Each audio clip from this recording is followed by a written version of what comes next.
In today's video, I'm going to teach you how to quickly add realistic clouds in V-Ray for Cinema 4D.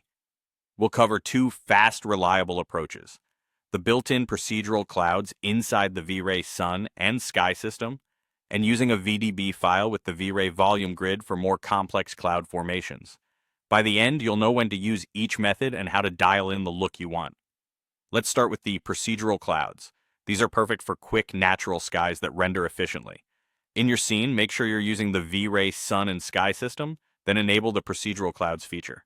The key controls you'll want to adjust are density, variety, and height.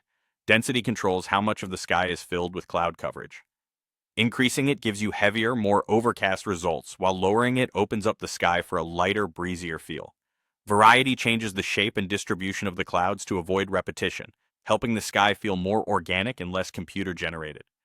Height determines the altitude of the cloud layer. Raising it will produce higher, thinner clouds, while lowering it makes the clouds appear thicker and closer to the ground. As you tweak these settings, use interactive rendering to see changes live. A simple tip: after setting density, nudge variety slightly to break up patterns, then fine-tune height until the horizon and skyline feel natural for your scene. If you need more detail or want very specific formations like towering cumulus or dramatic storm structures, switch to a VDB workflow. Add a V-Ray volume grid to your scene and load a VDB file into it. Position and scale the volume so it sits convincingly in your environment. The two most important settings to focus on are absorption color and scattering. Absorption color controls how light is absorbed as it travels through the volume. Darker absorption creates thicker, moodier clouds, while lighter values let more light through and feel softer. Scattering determines how light spreads inside the cloud, which affects softness, glow, and the sense of depth. Increasing scattering can create that luminous silver lining effect around cloud edges when backlit by the sun.